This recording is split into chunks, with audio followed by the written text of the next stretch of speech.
मेरे चैनल पे। और आज हम आए हैं कन्नौज की इत्र की फैक्ट्री में। और इस फैक्ट्री के अंदर जो ऑथेंटिक ओरिजिनल मेथड्स है, जो औरंगजेब और नूरजहां के ज़माने से अत्तर बनाने का जो प्रोसेस है और वो फॉलो होता है 400 साल के बाद भी इस समय। और वो प्रोसेस हम आपको दिखा रहे हैं।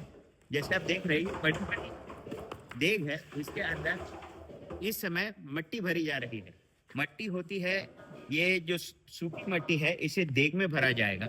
और फिर इसके नीचे होता है जो इस तरह का जलाने का ये लकड़े है, ये लकड़े को जलाया जाएगा। और फिर इस मिट्टी की जो खुशबू आएगी, उस ओरिजिनल मिट्टी की खुशबू, ये सबका प्रोसेस जो होता है डिस्टिलेशन प्रोसेस, उस डिस्टिलेशन प्रोसेस के हिसाब से बनाया जाएगा जो कॉपर का वेसल होता है। और उस कॉपर के वेसल के अंदर तेल होता है। और तेल में जब ये मिट्टी की खुशबू कंडेंस होती है तो उसका जाके इत्र बनता है। और ये है ओरिजिनल भपका प्रोसेस मेथड, जिससे ओरिजिनल अत्तर 400 साल पहले बनते थे। उस जमाने में जब नूरजहां और औरंगजेब के जमाने में इस कन्नौज की धरती पर बनते थे यहाँ पे, वहां उस मेथड से ही जो कारीगर उतने सालों से बना रहे हैं, उसी कारीगर इस फैक्ट्री में काम करते हैं। और हम यहाँ पे ओरिजिनल ये जो देग होती है, देग में से जो भपका होता है, वो भपका निकल के इसमें इत्र बनता है, जो मैं आपको दिखा रहा हूँ। इसके अंदर कंडेंस हो जाता है। और ये जो कंडेंस अत्तर होता है, ये ओरिजिनल अत्तर खुशबू देता है, ना कि जो आपको सिंथेटिक अत्तर मिलते हैं जिसमें अलग अलग तरह के कंपाउंड्स मिलाकर एक अत्तर तैयार किया जाता है। लेकिन ये वो नहीं है, ये ओरिजिनल इत्र है। और इसी प्रोसेस से गुलाब के अत्तर होते हैं।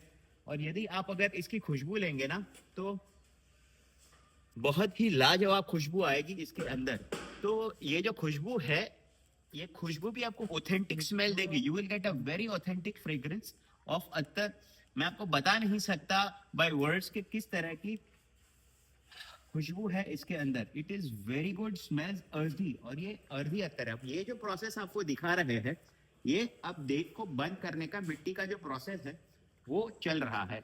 अब ये इस देग को बंद कर देंगे और इसको बंद करने के बाद ढक दिया जाएगा। और ढकने के बाद उनको इस तरह का जो पाइप दिख रहा है, ये बाम्बू का पाइप होता है।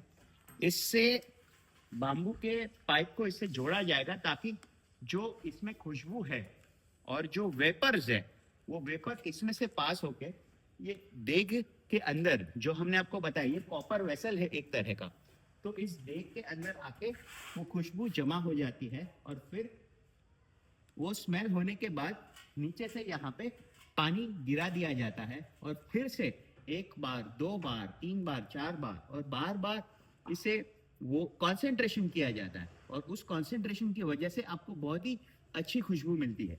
अब ये मिट्टी का अत्तर ओरिजिनल होता है यहाँ का कन्नौज का। उसी तरह रोज फ्रेग्रेंस होता है, जैस्मिन फ्लावर होता है, हर तरह के अत्तर इसी प्रोसेस बनाए। देख रहे हैं।